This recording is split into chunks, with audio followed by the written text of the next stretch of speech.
Now live from the White House. Kellyanne, thank you for joining us. Appreciate it. We set this up a little bit at the top. Let me just hit the reset button for our viewers before I ask you the first question here. It's the subject of Michael Flynn, the National Security Advisor, reports that he may have discussed those sanctions that the Obama administration placed on Russia with the Russian ambassador before Donald Trump became president. Vice President Mike Pence denied this on January 15th. Now we have a statement from Flynn that says it is possible. He can't guarantee that he didn't have these discussions. Basic question here, does the National Security Advisor right now enjoy the full confidence of President Trump? Yes, General Flynn does enjoy the full confidence of the president, and this is a big week for General Flynn. He's the point of contact for many of these foreign visits. If you look at the official schedule, today we had the Prime Minister of Canada, Justin Trudeau, here, obviously for bilateral meetings. On Wednesday, we're welcoming Benjamin Netanyahu here to the White House. And behind the scenes, they're doing a number of different meetings where they're talking about trade, they're talking about terrorism, security, the fact that Canada and the U.S. are very important neighbors to each other and will continue to be.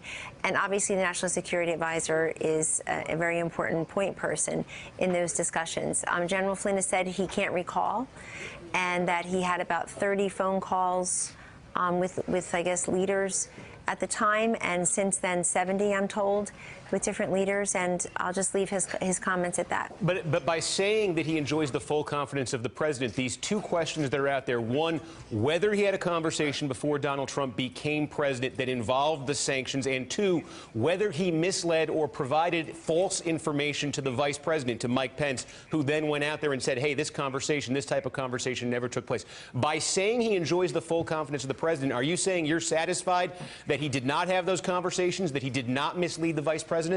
No, those are two different questions. You asked me, and I'll repeat the answer, does he have the full confidence in the president? Yes, he does. Then you're asking me, what did he talk about with people when I wasn't on the phone? So the only way for me to answer that is to tell you what he has said, which is that he can't recall. And what he informed the vice president at the time through a conversation was that he had not. The vice president went out on TV, as you know, in January, and repeated that based on the conversation he had with General Flynn. I do find it curious that, with General Flynn as our National Security Advisor and with the full confidence of the president right now, Steve, that we're not talking about all the things that got done over the weekend and today. We have the Prime Minister of Canada here. We had the Prime Minister of Japan over the weekend for a very extended visit here in Washington, D.C. at the White House and down at the Winter White House in Palm Beach. We have phone calls between the president and the leader, the president of the United States and the presidents of South Africa, of Tunisia, of Colombia, of Peru, of Nigeria. It's a lot of significant things happening with our Commander-in-Chief and our President of the United States and leaders around the globe, and obviously General Flynn is a part of all of those. But when you say you're repeating what he has said, and what he has said, the latest statement, and we can put this up on the screen, this is the revised statement from Michael Flynn. This came out on Friday. He said that he doesn't recall, as you're saying, doesn't recall discussing sanctions with the Russian ambassador, but, quote, couldn't be 100% certain that he didn't. Are you saying that is good enough for President Trump to consider the matter settled? Because, again, you had the vice president go out there and say on national television in no uncertain terms that the two of those, the ambassador and Flynn, had not discussed the sanctions. I think General Flynn's statement speaks for itself. Has he discussed this with the president? I can't reveal what he has discussed with the president. But have they had a discussion since these revelations came out about this? They discuss many things. So the president and his National Security Advisor, they routinely discuss any number of issues and concerns. Has he had a discussion with the vice president about this? They talked twice on Friday. It's been reported. It's been made public once in person. I happened to be around that, and then once by phone later in the day. And is the vice president satisfied? Does he believe this was an innocent mistake on his part? How would you characterize the vice president's reaction? The vice president's reaction, anything that's been made public, you can see for yourself. Other than that, I will not reveal what the vice president thinks or feels about anything, any more than I would reveal what Steve Kornacki thinks or feels about anything. So do you consider it, if it is true that he had discussions, and again, the concern here in terms of federal law, the concern here is the idea of a private citizen engaging in diplomatic conversations. This is, again, before Donald Trump became president. If there were discussions involving the sanctions before Donald Trump became president, would you consider that, if that was revealed, would you consider that a fireable offense? You're asking me to answer hypotheticals, and you're not looking at the other side, which is, what if it's not true? I haven't heard that question at all. I only hear it in the negative context. And I think we'd have to know the full, you're just asking me based on hypothetical set of non-facts. I'd have to know what the full example is, what the facts are, to be able to answer the question. And so far, I think the best evidence you have is what General Flynn has said as recently as Friday, and to look at what General Flynn has been doing with the President of the United States and the Vice President since. He's been fully involved in all these meetings. He spent the whole weekend working down in Florida, obviously involved with at the level of the president meeting with the Prime Minister Abe, and the wives meeting, and of course the National Security Advisors meeting, and the senior staffer and their counterparts from Japan meeting. And then again, he's been there, he's been present for these calls with the presidents of, I'll repeat them again because they don't get a lot of coverage, South Africa, Colombia, Tunisia, Peru, Nigeria. Just in the last couple of days, we have Prime Minister Trudeau here today. The National Security Advisor is very involved in all of that. In the bilateral meetings, we'll have Benjamin Netanyahu here on Wednesday. National Security Advisor very involved. And so I know we want to talk about this one aspect, and you're asking me to answer questions about what other people thought or did or said or believe and their confidence levels. And I can only tell you what I know and what I'm allowed to reveal, and I can only tell you what they've said in terms of characterizing somebody else's feelings. Well, in terms of what they said then, did Flynn apologize to the Vice President? I won't reveal that. And that's a conversation between the Vice President and the National Security Advisor. I know that they talked twice on Friday. They obviously were together today. I walked into the joint press conference with them, talked to them in the holding room before we were in there. But not about this, about any number of other issues that are facing this country and that they've been working on very diligently throughout the weekend through today. The reason this has been reported, the reason this information is out there, is that apparently the intelligence community intercepted these phone calls between Flynn and the Russian ambassador, and the reporting suggests there are transcripts that are available. In the interest of clearing up all of the public questions and all the questions I'm asking you right now, do you think those transcripts should be released? I'm not sure that there are transcripts. I think you just used the word reportedly and allegedly. If the transcripts exist, do you think they should be released? It depends. It depends what's on. It depends if they're a matter of national security interest. I mean, there's this idea that somehow everything the president, the vice president, national security advisor know, whomever they are, in whatever administration, should somehow be what the rest of us know.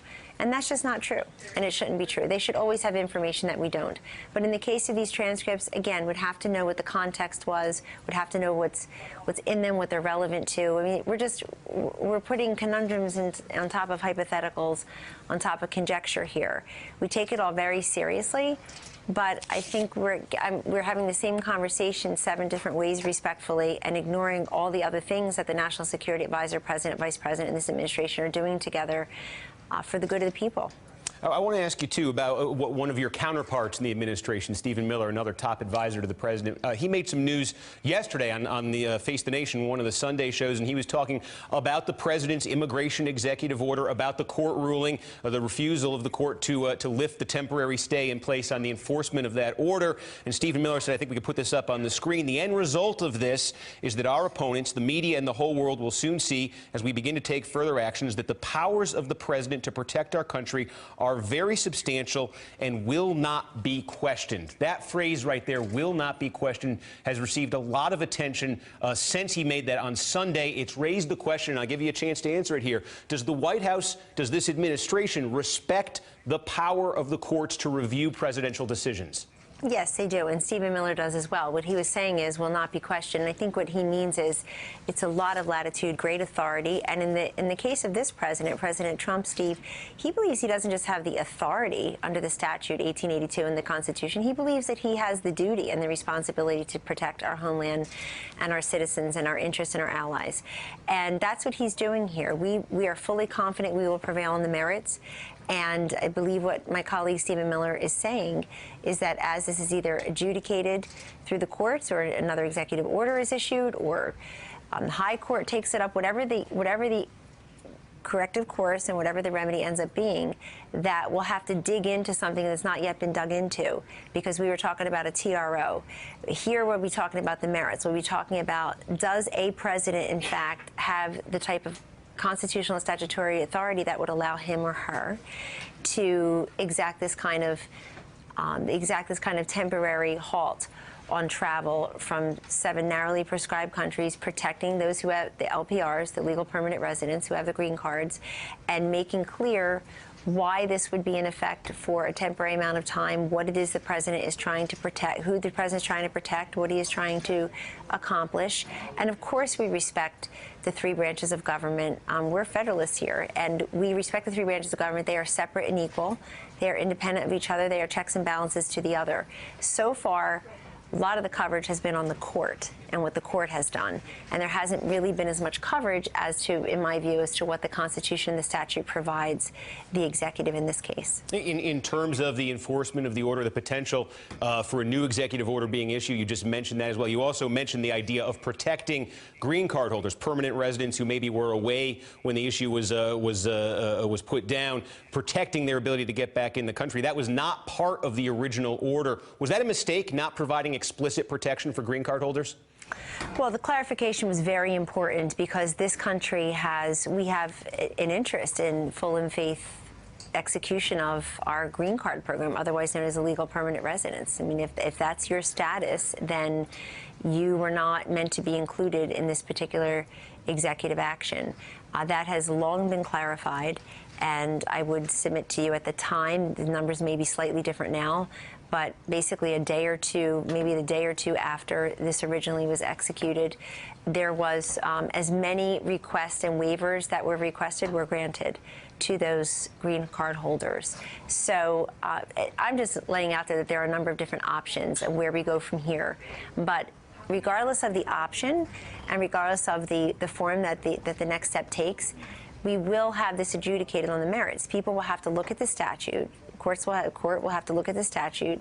Court will have to look at the president's constitutional authority and see just how broad it is in the interest of protecting the homeland. What the president is allowed to do under the Constitution and the statute is take necessary action as he or she deems fit to try to protect the homeland. This has always been the president's point from the very beginning, that he's going to keep it safe. This was a centerpiece of his campaign. He beat a former Secretary of State, United States Senator from New York, who was a senator on 9/11 from New York. He beat a former First Lady by having a much more clear and compelling and, frankly, muscular policy on these issues that continue to vex and concern many Americans. It's very clear.